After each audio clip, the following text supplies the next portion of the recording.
So if you could be here around 9, that would be great. Okay? Well, listen here. Hello, and welcome to 90 Day Fiance. Okay. I'm Mr. O, and today, Miss H and I will be discussing Season 6, Episode 6 of Happily Ever After. In this episode, Andrei takes his aggression out on a refrigerator, Angela meets another doctor to flirt with, Julia doesn't understand why people need friends, Tiffany has a big ask for her dad, Donald Trump gets in the way of Kalani's divorce, and Natalie gets a very unwelcome welcome to Oklahoma. We'll be back again next week to discuss Episode 7. In a bit of news on our other channel, Love After Lockup, okay, we'll be starting new episodes once the Love After Lockup Season 4 starts on June 18th. Okay, thanks for listening, stay safe, and enjoy. Hello, Mr. O. Hello, Miss H. Happy Memorial Day. Yes, happy Memorial. I would say, I don't know. I feel like, give thanks to our men and women, and but Memorial Day, they can't hear our thanks. Right. Yeah. We can still appreciate them. I still appreciate the sacrifices that everyone has made. Exactly. Yes, we appreciate the sacrifice. Well, another thing I appreciate is getting our feedback on the show, right? Sure. So we're going to take some feedback. We've been hearing a lot of feedback, and we're going to, we still want to keep doing our summaries. We're getting actually positive feedback that, despite popular belief, a lot of people don't always watch the show before they listen to our seems podcast. A little odd. Yeah. But I'm down with it. Yeah, if we can be people's water cooler cheat code, I'm okay with that. Sure. But they were getting kind of long. So we're doing a new thing where we're going to keep doing our summaries, but we're going to really cut back the length of them for these. So we're going to trying to edit ourselves. Yes, trying to get more conversation. So I'm going to start with Tiffany and Ronald. All right, so it's yet another video call with Ronald, but this time for good news. Ronald's visa application has been approved. He hoots and hollers and dances when he hears the news because Tiffany is under the minimum income threshold, they'll have to have a co-sponsor for the visa. And Tiffany plans on asking her dad. The catch is that her dad doesn't know anything about Ronald's shady past. Tiffany wants to get advice from her mom Maggie about how to move forward.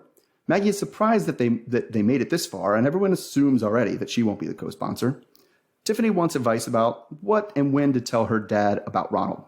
It's a lose-lose situation. She can either tell him everything up front, and he likely wouldn't volunteer to co-sponsor, or she can keep in the dark and potentially ruin their relationship when he finds out later. Maggie suggests she should do the second. Do what it takes to get what you want, and then tell Carlos after he's already signed on the dotted line.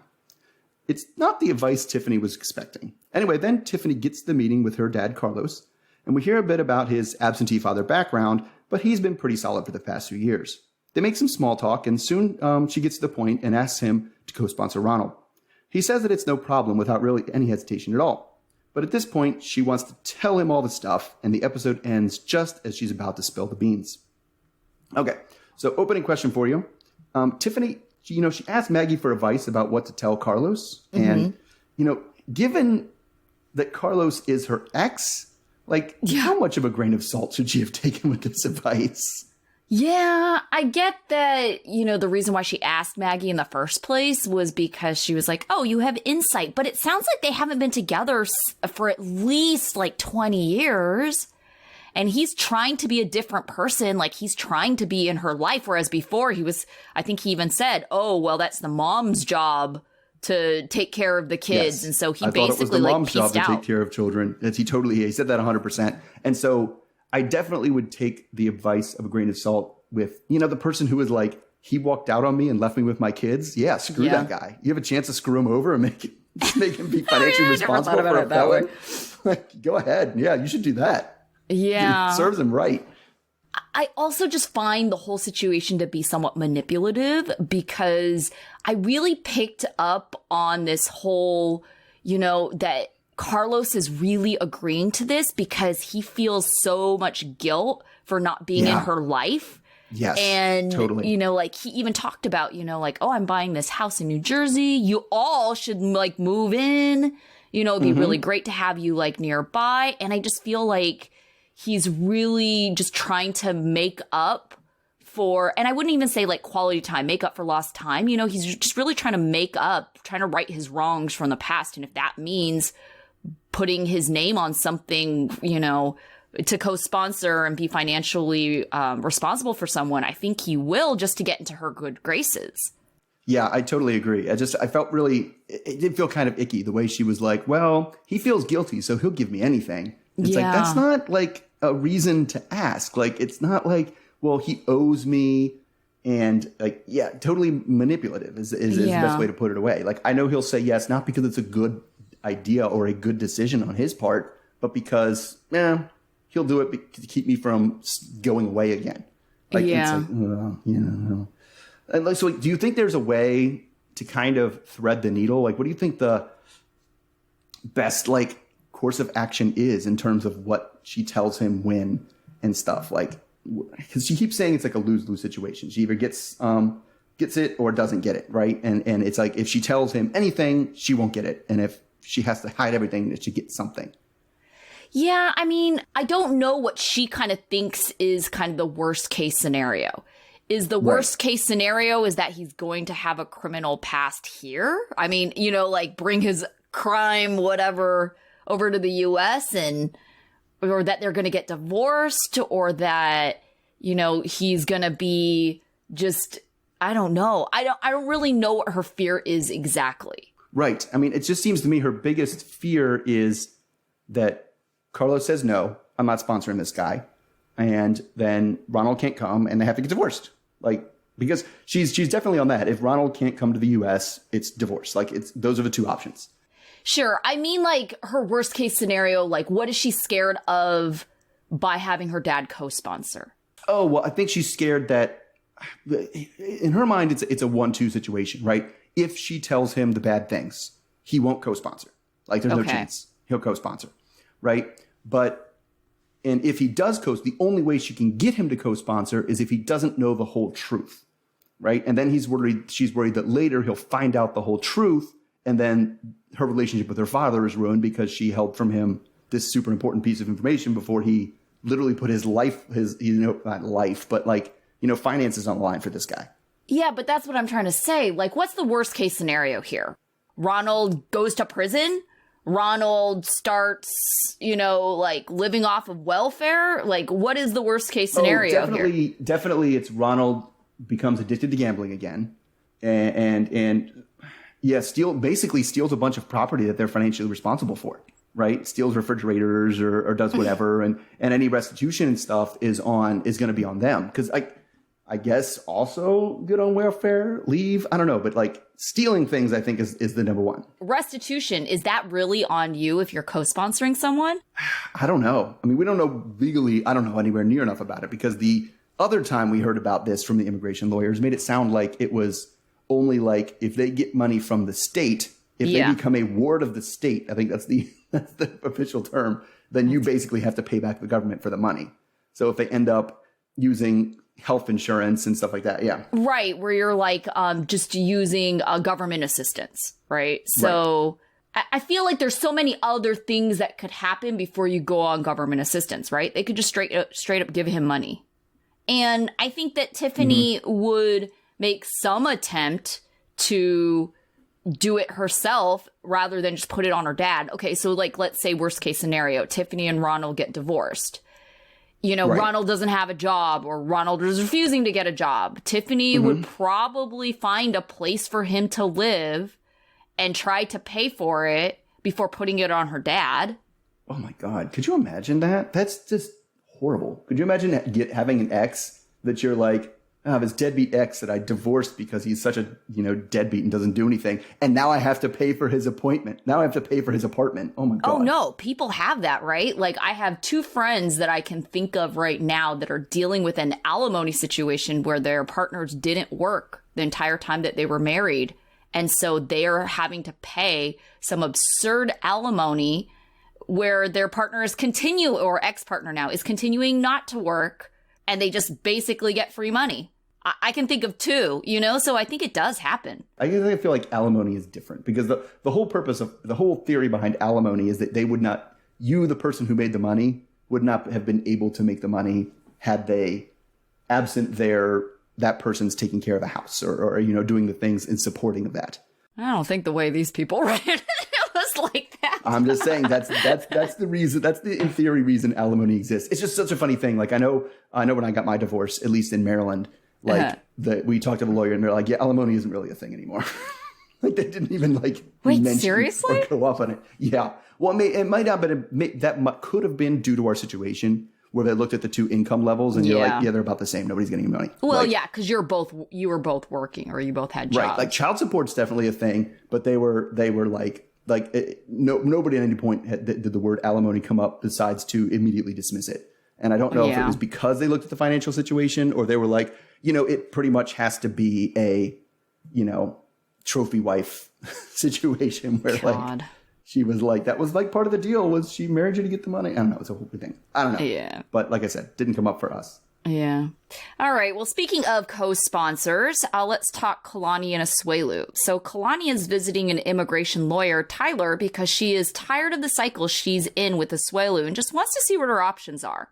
Low, her father, has gone back to work in California, but he's calling in on video chat because he's Asuelu's co-sponsor, or as he says, sucker on the visa.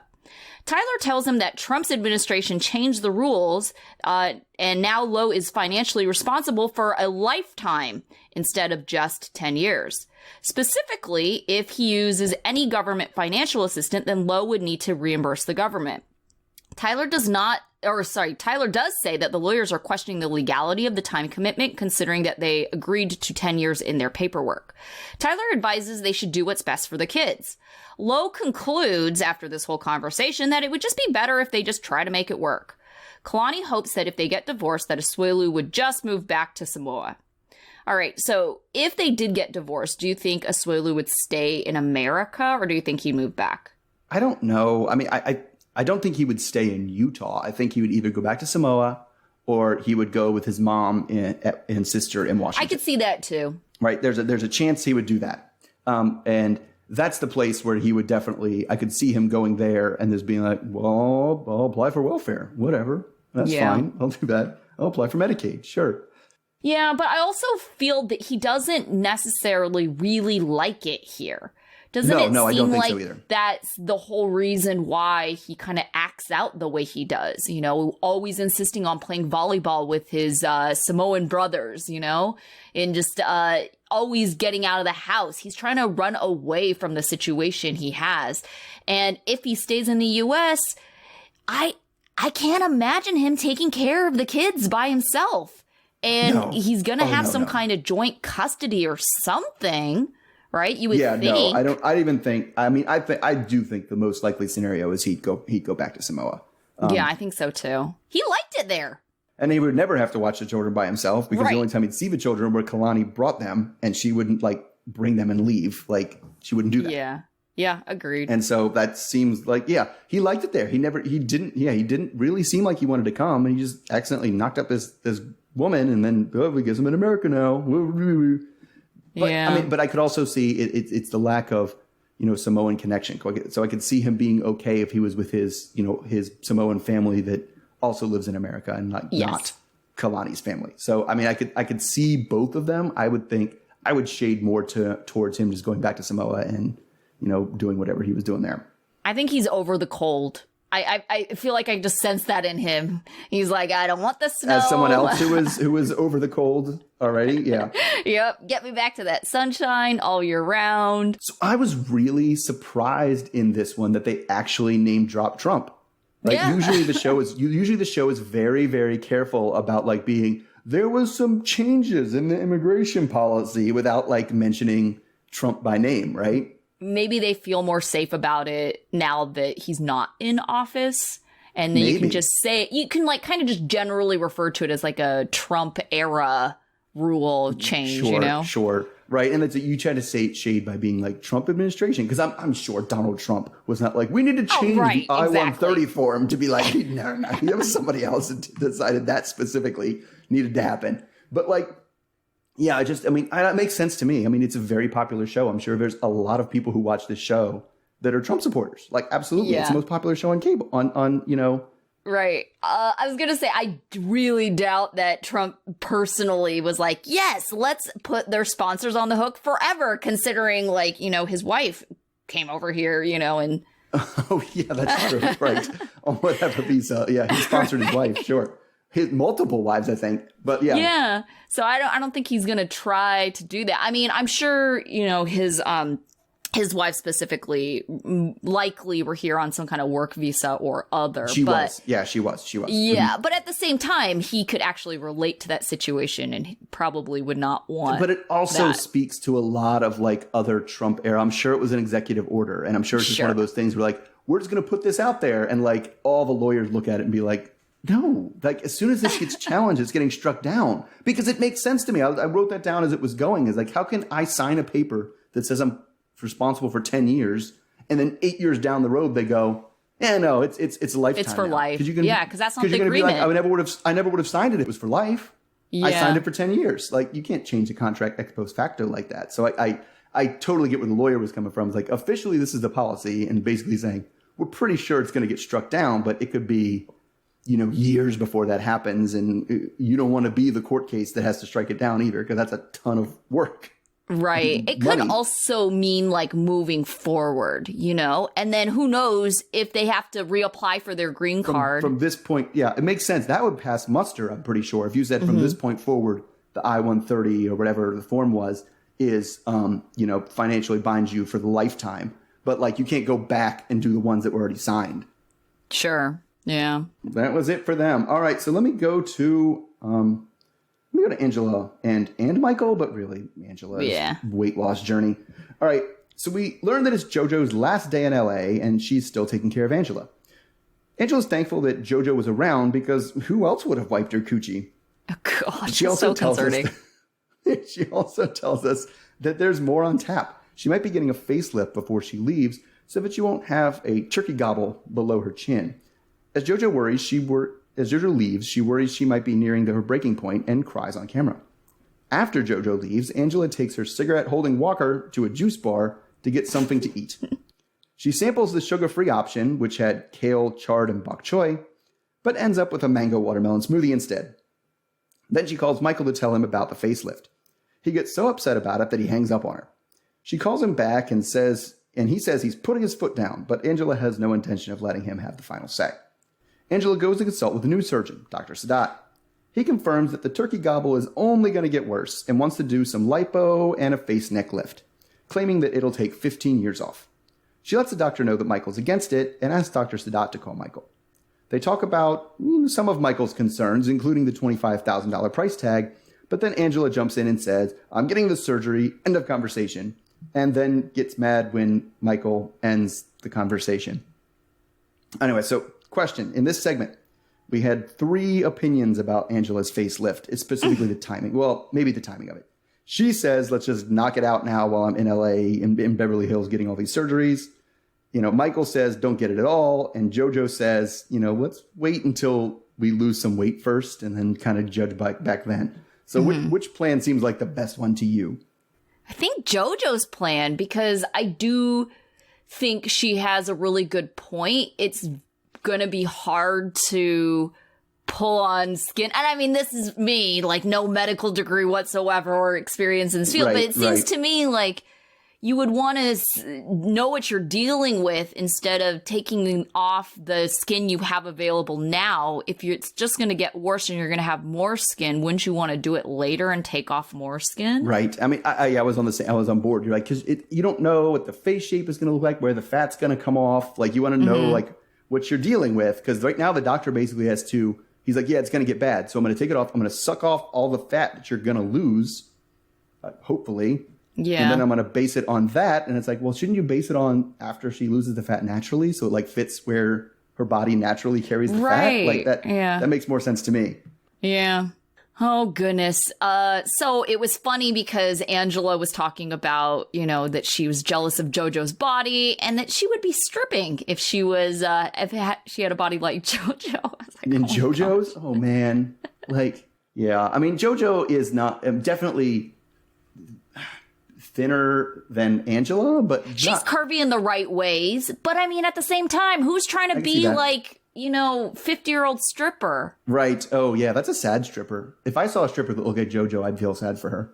Yeah. Yeah. Like, we're still doing this. Oh, man. I'm sure there's a market, but yeah. All right, so I'm going to talk about something that really disturbed me at the beginning of Angela's scene. At the beginning of Angela's scene, JoJo is trying to take care of her, and she's, of course, on this liquid diet, so she tries all these different kinds of juices and smoothies and stuff. Yeah. And she pours Angela, like, a thick green juice, something out of a bottle, right? Yes. And Angela looks at it and says, "This looks like piss." Yeah. What is wrong with color? Angela's piss that it was dark green? What is that? Yeah, I don't know what she was thinking there. But also, I think was just a prime example of just her personality is to judge by the looks and determine that she's going to be stubborn and not like it. And then she drank and she's like, oh, this isn't so bad. It's like, yes. Okay, Yes. quit being so like protesting Such a baby everything. about it. Like, she drank it, made a gross face because she was already expecting it to be gross. Yeah. And then it's just something I expect from a child. Like, because then she goes in, and to be fair, I actually kind of agreed with her on one point. She goes to the juice bar, and they have the kale and chard and bok choy juice thing. And I really like kale and chard and bok choy, right? All of those are fantastic. But I'm with her. Like, I eat those things. I don't want to drink those things. Like, and I get that she can't, but in general, like, I don't want to drink those things. Those are all food. Like, there's lots of food. I like chicken. I don't want to drink chicken. That's not, just because it's good doesn't mean it's a drink. And she was like, well, you can just buy spinach at the store. Why are we putting it into a juice? And like, I don't know. She's like picturing spinach like Popeye, like coming out of a can. That's what she said. Totally. She was like, spinach out of a can. I was like, what is this, Popeye? Like, I didn't even know spinach still came in a can. I didn't either, because you can get a whole thing of like baby spinach, fresh baby spinach from the salad thing for like $1.99. Why are you buying a can? What are you doing? Yeah. Now, come to think of it, I don't think I've seen it in a can since the cartoons. I've seen like Frozen. And it almost comes in like a box that you like unwrap, and then you have to like pat it down with paper towels. And I've done that. I haven't done that in like 20 years, I swear. Because you can get the fresh baby spinach. It's right there. It's so much better. Very weird. Yeah. Okay. Her smoking. What the heck is going on with that? That's what I was getting to next. She's like, well, I had a mango watermelon smoothie, so I deserve a cigarette. Like, come on. Like, is she even making any attempt at all? I know. I don't think she is. I mean, that was her selling point on her little walker deal. She's like, yep, I can store my smokes in there instead of in my bra, which, have you noticed she's still carrying shit in there? It's like, doesn't that hurt your boobs to have stuff all pressed up in there? The bruised boobs that she just had all the surgery on. It's like, yeah, she shoved her cell phone in there, and it was like... Every time she talks about, I'm doing this for me, and I want to be healthy, and I want to look young for you, then you can't smoke. You can't smoke. Yeah. Like, even if she only cares about the looks and not her health, right? You can't smoke. Like, nothing will age you faster. Makes you, especially since you're worried about looking too old. Yeah. You can't smoke then. Like, you can't smoke. So it kind of throws everything she says out the window. Yeah, I think it's very troubling that she keeps on putting this on Michael. Like, I'm doing this for you, because it seems very clear and obvious to everyone she's doing it for herself. Yes. I'm doing this for you, to the person who is trying to convince me not to do it. Right. The person who's like, I love you the way you look right now, and I don't want you to look any different. And she's like, well, don't you want me to look younger? And he's like, literally like, no, I don't. I want you to look exactly like you look right now. And what is this? Did you understand the logic when she kept talking about like the baby money that she kept bringing up? I was very confused by what that has to do with literally anything she's doing right now. Yeah, I don't think it does, but I get where he's coming from. Like, this is what we talked about. This is like something we had agreed upon. We want to have a baby. So they know they're going to have complications. They know even if they get an egg from Skyla, they're going to have to do IVF, So it's going to be something where it's going to require money. And they both already have agreed to that. So I understand where he's coming from, because it's like they didn't both agree to this facelift, and now she's just trying to spend the same amount of money on something that's just for her, that she's the only one who said she wanted it. Right. And I was definitely, maybe I was lost on that, a little confused, because it was like he kept saying we didn't talk about this, and I was like, isn't that what you're doing right now? Yeah. Isn't that talking about this? I was... At the same time, they're not really talking about it. It's like, this is one of those things where Angela is informing him, like, I am calling you to inform you of what is going to happen in the next week. I'm getting this facelift. That's true. I don't know. I think she's just like taking out him not being able to get to America on him by like almost doing this stuff because she knows. I think part of the reason is she's doing it is because he is against it. Right. And it's like a way of like asserting power over him again. Everything with her is a power game. Yeah. Yeah. It's gross, but I can see it from that perspective. All right. Let's talk about Brandon and Julia. Julia hasn't talked to Brandon since the night before. So Julia's sleeping in the other room and she's upset because Brandon's friends were questioning her intentions. She also accused Melanie of only focusing on Brandon and ignoring Julia and her boyfriend. Brandon says he needs more than just one person in his life, and she's going to drive his friends away, which is a problem.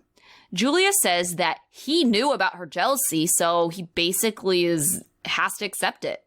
Brandon is trying to understand her reluctance to make friends and wanting him to be around all the time, but he asks her to take him aside next time and privately discuss these matters so that he can support her.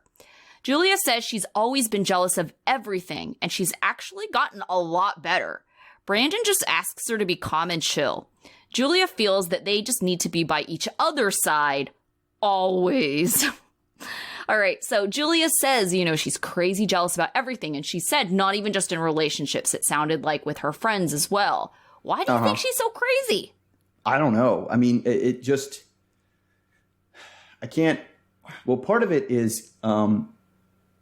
she's not very smart, and I don't know that she quite has mastered even object permanence.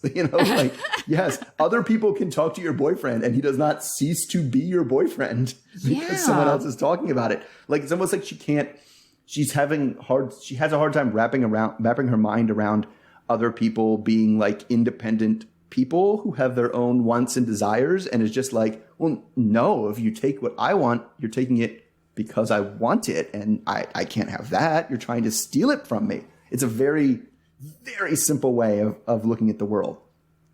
I guess because, I don't know, I feel like the way she was acting and the way she was talking about it, I don't feel like jealousy is a strong enough word, right? Because it got to the point where he was like, I need to have other people in my life besides you. And she was like, for what? Yeah, why? Why do you need anyone else? That's extreme... like possessiveness. Because that wasn't even like, okay, yeah, but why does it have to be this cute girl that obviously has a crush on you? Like, that would be extreme jealousy. To be like, right. No, you don't need literally any other person in your life at all besides me. That's end of story. Yeah. It kind of makes me wonder if she has any friends at all. The only people we've really seen her. She says she's jealous over her friends, but is she so jealous that she doesn't have friends anymore? Maybe, because I was going to say the only people we've ever seen her talk to is her family.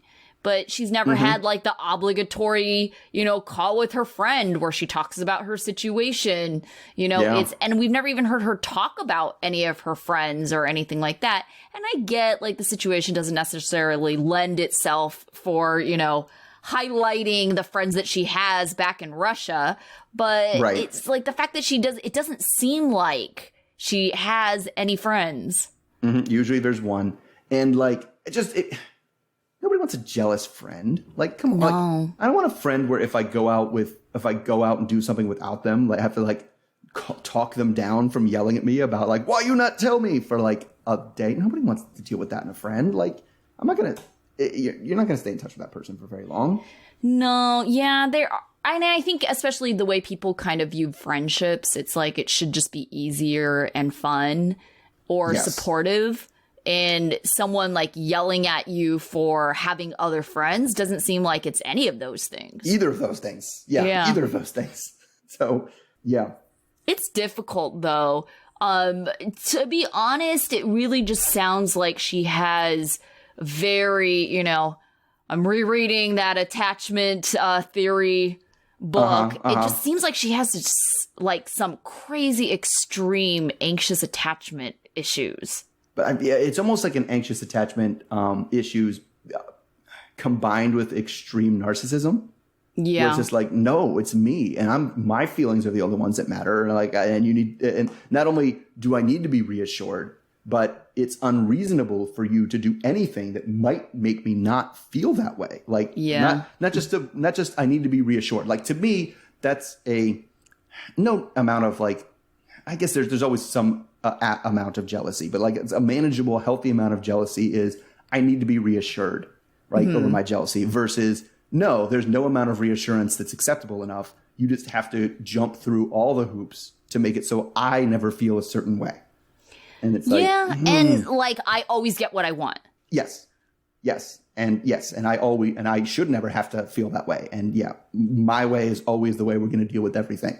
Right. I don't know. That combo, it's messy. Like, and it is a hard situation for her because she doesn't have friends, but it's not like she's asking for friends. You know what I'm saying? It's like she doesn't want friends. It seems like she doesn't want to have friends, and she doesn't want him to have friends either. Yeah, that sounds. So what does she even want off the farm for? I don't even know what she wants to do.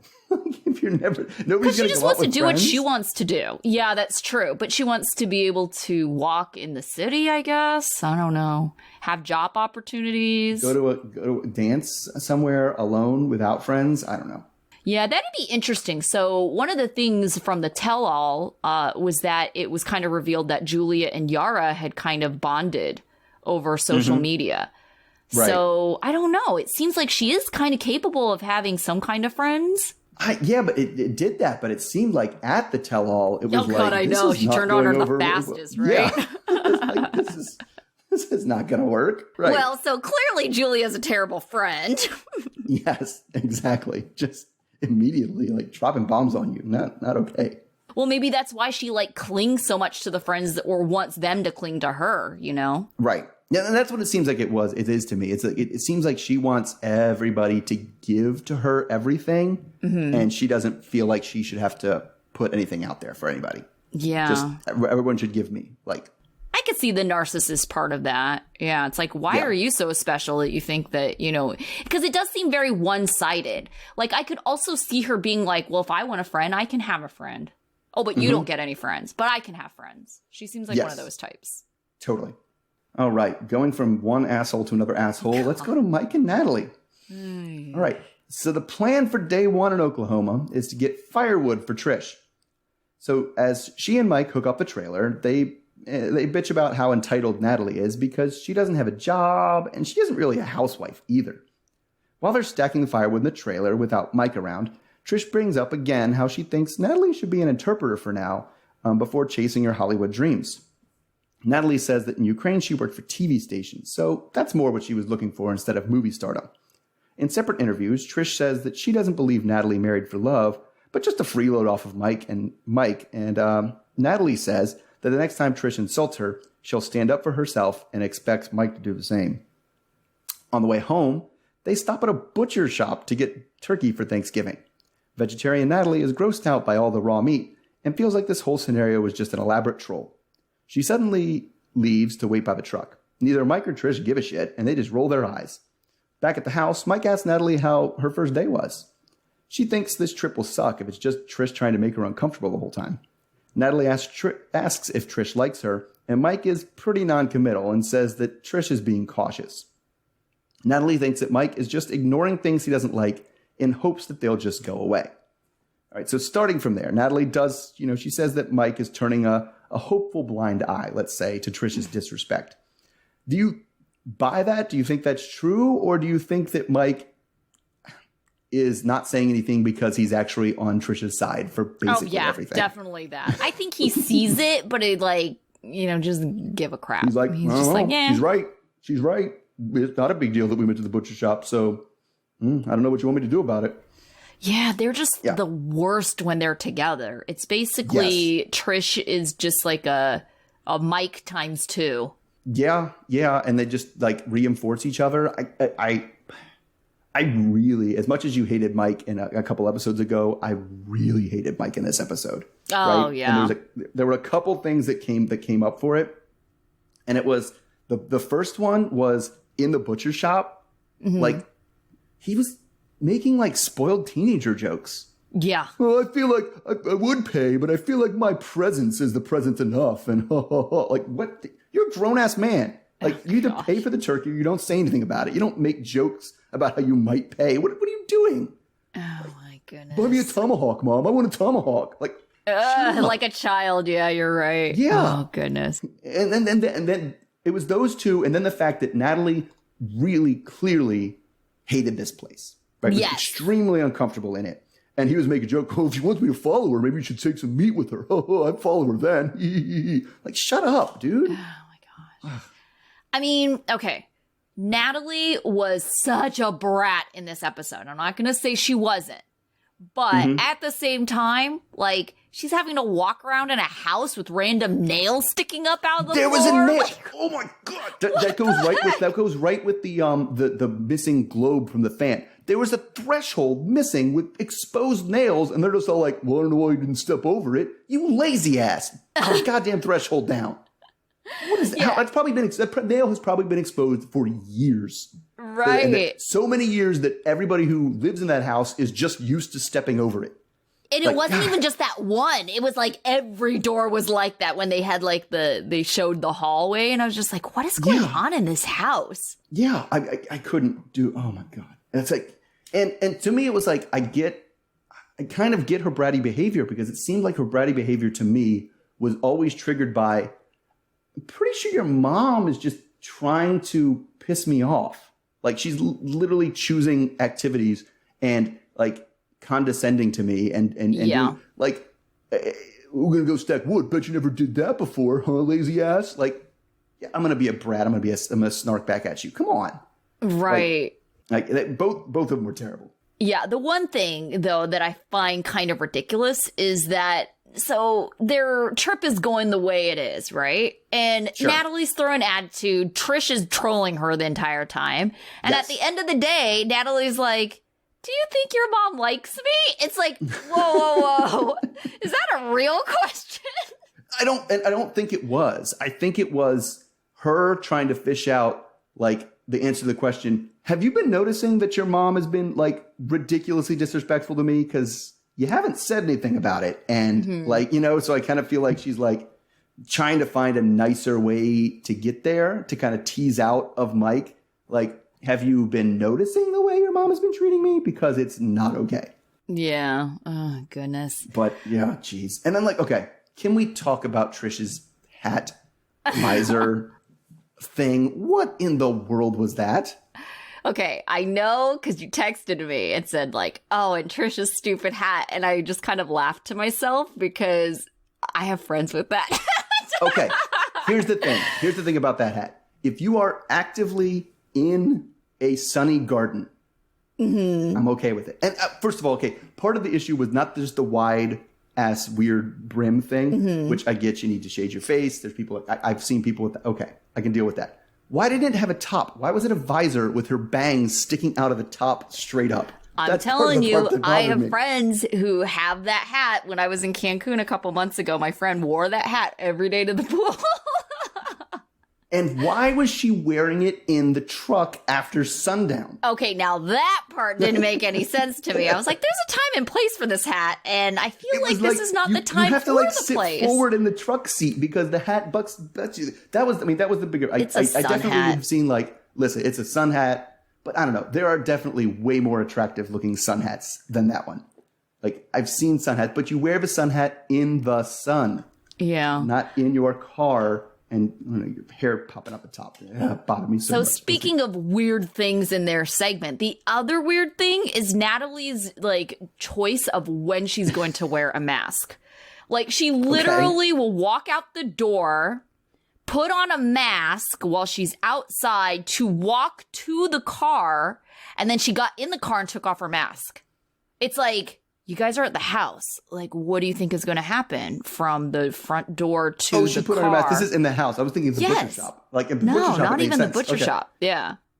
And I was like, what are you doing? Outside, there's nobody around. When you're going to get, the only people around are the people that you were in the house with. Right. And are then getting in the truck with. Yes. Like, yes. That So part did that make is sense. an interesting choice. There's definitely lots of bonkers mask things going around. Yeah, it was very So- clear that were they Oklahoma, that people in Oklahoma are not wearing masks because when they went to go to the Absolutely firewood, not. you know, No. I think the butcher lady was wearing a mask, but Yes, they didn't have to she wear a was. mask to go inside. So Right.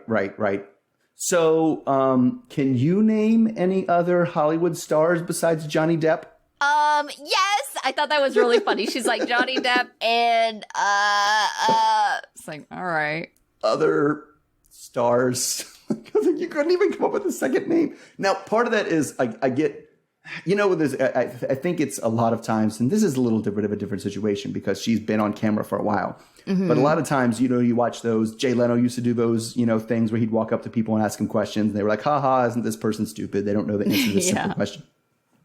But a lot of that's just like somebody shoves a camera in your face and a microphone and you don't do it. I remember one of my favorite skits is like, Billy Eichner did one, Billy on the Street, where he just ran up to people and like screamed at them, name a woman. And they were like, why is it so hard? I can't do it just because like you do get put on the spot. But like, I feel like it's like they gave her that bad edit. She's like, and you know, other stars. Yeah. Oh, man. So when they're having that whole conversation, so she was talking about Johnny Depp when she was like talking about, you know, working and stuff like that and what she wants to do. Right. Because she said being on screen is hard work. That was what she was trying to get at. Well, yes. and the other thing she was saying is that she's a hard worker.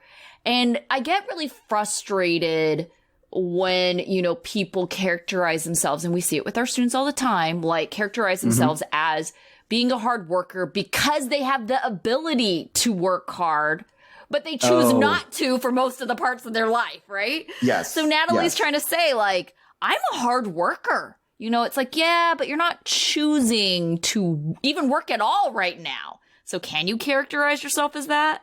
Well, and that's one of those things, too. That is definitely amongst my students, a huge misunderstanding is that when I decide I want to work, I can flip a switch and I'll be a hard worker. It's like, no, but you can't. I've never seen a student do that. Like, never. It's a habit. It's a force of habit. It takes years to build up to consistently work hard. I might get like 2 or 3 weeks out of them, but then it falls away. Like you can't, the only way to be a hard worker is to keep working hard.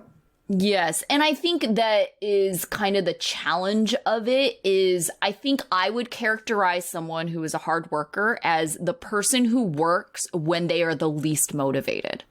You know, to me, that's a hard worker because it's easy when you're motivated to do something, to work hard and that's be what people focused. usually think of when they think of hard worker. Like here's a interesting project at work that I'm super into, and I was helped develop it, and I got the lead on it, and I'm going to do it. Versus like, oh, here's a bunch of boring paperwork that's going to take hours and not mentally engage you, and you're like, yeah. I definitely see it as, you know, it's hard. You know, it's like if you don't want to work, like that's the last thing you want to do right now, but you know you got to do it. Like you're going to do it anyway. To me, that's a hard worker. Sometimes you just have to put the dome on the fan and the thresholds back on the doors.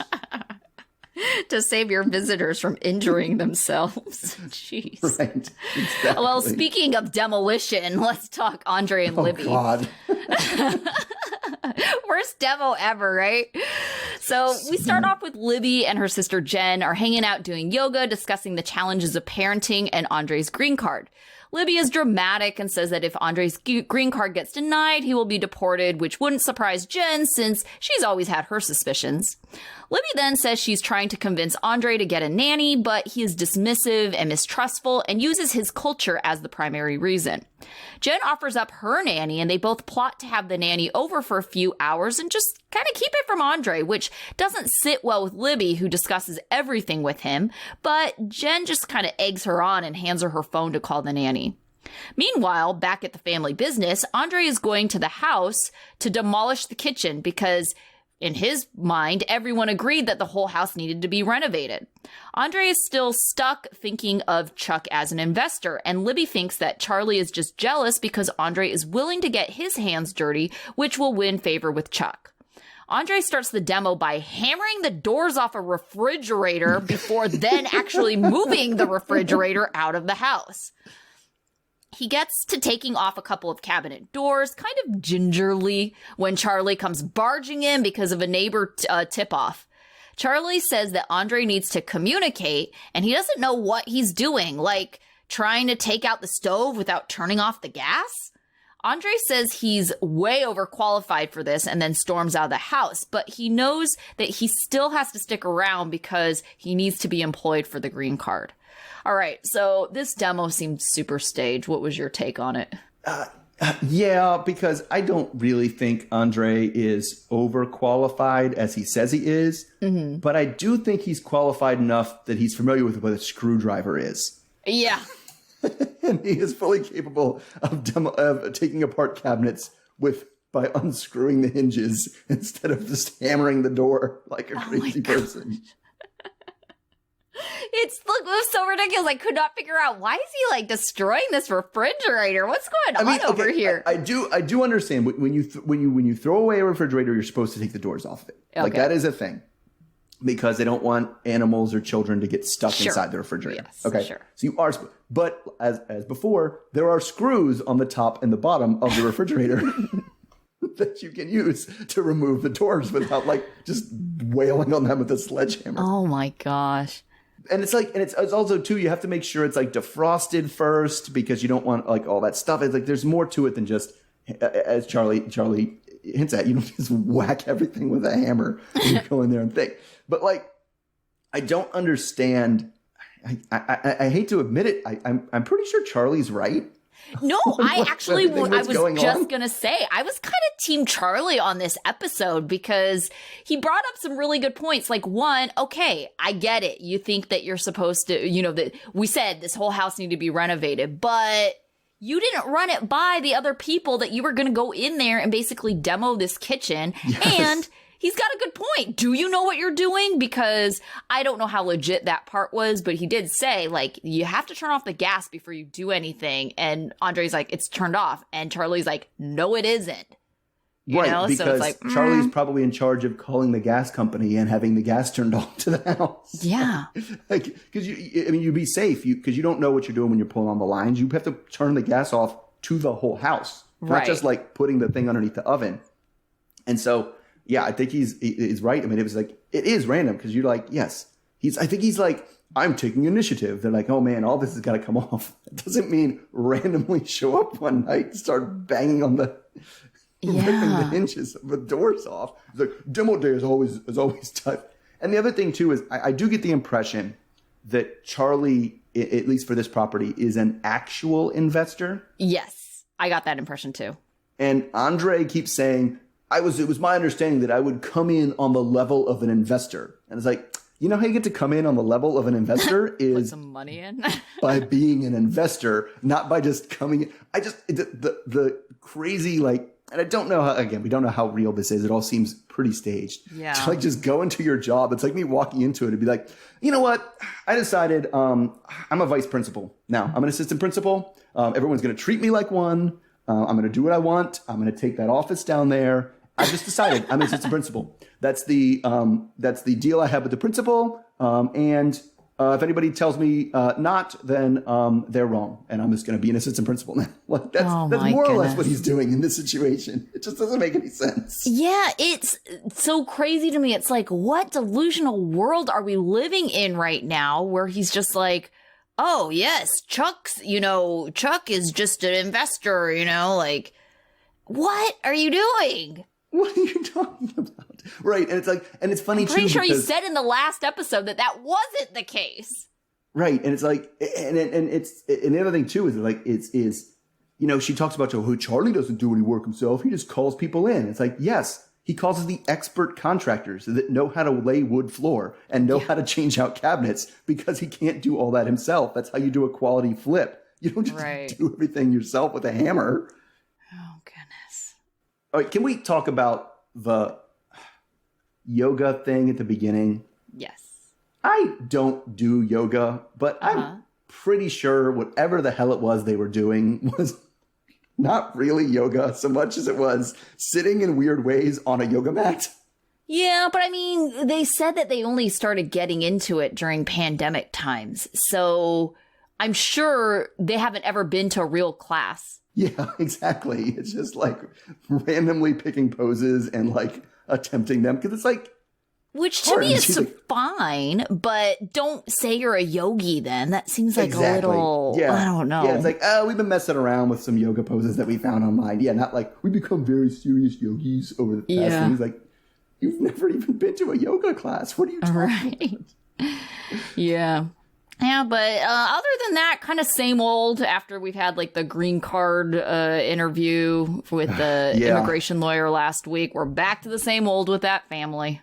Yeah, I know. And so I'm looking at like all the couples this week, and we really don't have. I guess we have Mike and Natalie is still the most movement forward, probably. Tiffany and Ronald. I mean, it was a thing for them to get the visa, going forward, and I was actually super excited for them.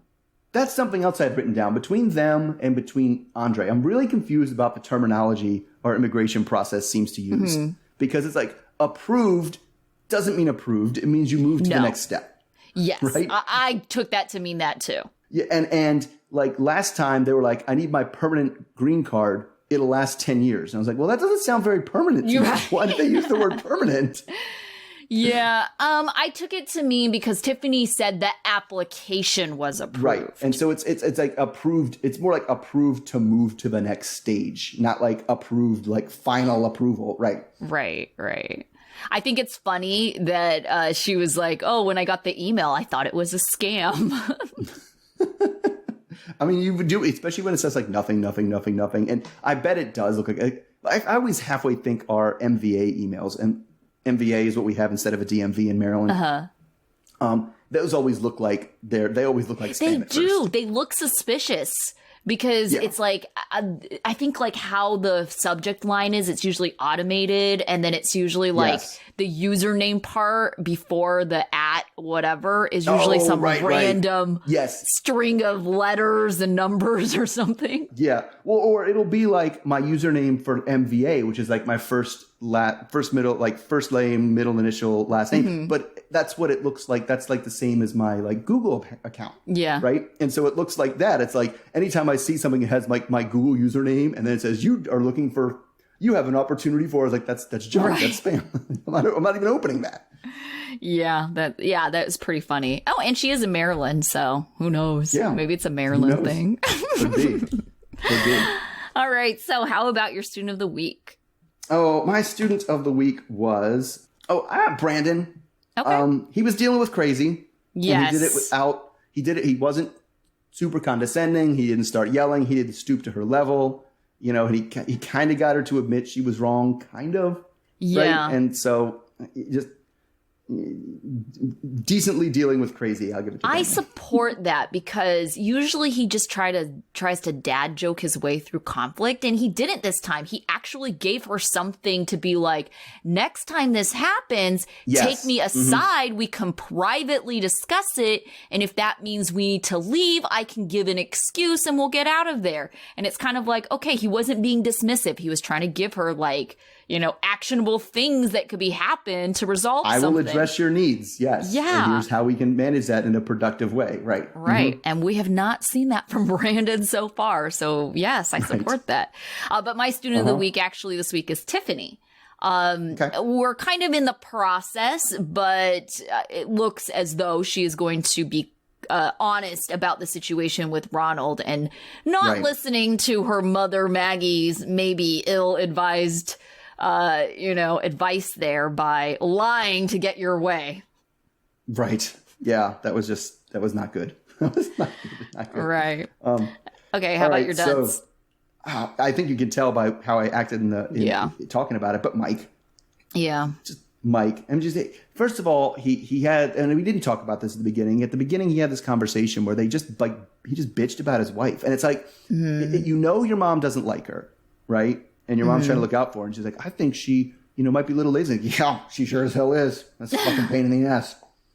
I don't like it at all. She needs a change. Like, okay, that's not cool. Like, you can't do that to your wife, knowing where things stand. Like, no defense, like, at all. So it's like, so if that's what you think about her, why are you even with her? Right. It just occurs to me that that is such a short-term thinking. And, you know, like that's something where you're just like, you can talk shit on your girlfriend who you're just going to be with. Like maybe you're only going to date her for a couple months. So it doesn't matter if your parents hate her because she'll be gone soon. Right. But this is supposed to be your wife. You're supposed to be establishing like lifelong relationships with this person. And, you know, if you want your wife to come to future family holidays, why are you trying to make her look bad or paint her in a bad light with your family who she's going to be forced to interact with? It just seems so short-term thinking.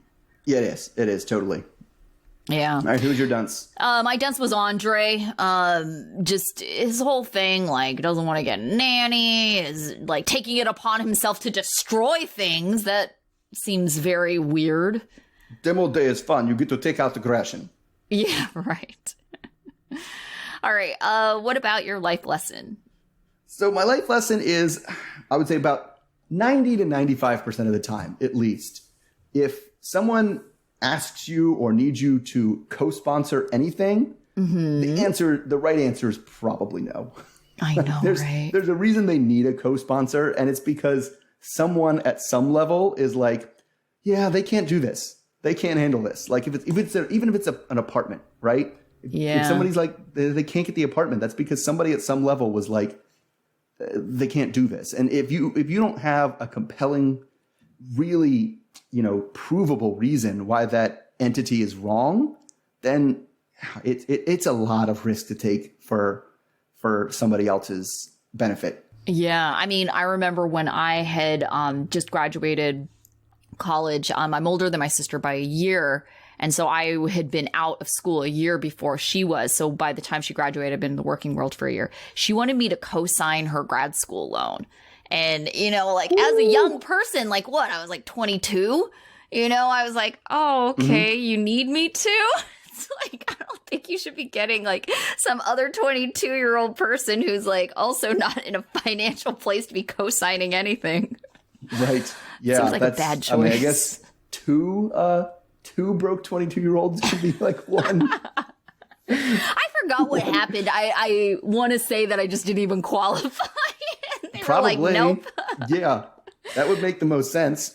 You're like, no, you're not supposed to get another one of you. Yeah, I got off the hook on some technicality. All right. My life lesson is, I kind of mentioned this a little bit, having to do with Natalie and Trish. You know, if you're trying to legitimately win someone over, like it really seemed like Natalie was trying to win Trish over, you really need to be on your best behavior the whole time. And if you're incapable of that, you know, that's fine. But you just can't be surprised if you don't win that person over. Yeah. Yeah. I mean, it's also true, too, that Natalie... everything you can say about her, she really doesn't have much of a sense of humor. Yeah. And definitely doesn't match Trish. Like, I feel like Trish would have respected it if she was snarky back in a way that, like, matched the sense of humor, or at least to come off as a joke and not just as bratty entitlement, like, as Trish read it. Yeah. And so I think that would have helped, but, like, that doesn't... Like, I could definitely see Trish liking a girl who was like, oh, she gives as good as she gets. I can respect that. Like... But that is not Natalie. No, it's not. And you know, both of them are terrible. You know, Trish and Natalie. Like, it's tough. Yeah, I think I'm team Natalie. I am. I'm more team Natalie than Trish. Because it seems more reactive. Trish, I feel like, is the aggressor. Yes, totally. She had like pre-planned all of this. Yeah, all this trolling. Yep, it's trolling. It's 100% trolling Natalie. What are we going to do? I'm going to make you do physical labor, and then we're going to go to the meat shop, like, on your first day here. Like, come on. Like, at the same time, doesn't it seem like that's just Trish's, like, normal routine? Like, just looking at her, you're like, yep, that's what she does. But you had to drag her along. Yeah, definitely. All right, so we will be back next week as we're probably in the middle of the season, so we still got some time to go. We still got, I'm sure we still got a long time to go, but only a couple more weeks until our other channel comes back alive. Yeah, which I'm kind of excited with that new group. I'm very excited for that. Yeah, totally excited for new people, new season. So that's our Love After Lockup channel. So we'll be there in a couple weeks, but next week we'll be back here on this channel to talk about episode 7. Okay, sounds good. See you then. All right. All right, bye. Bye.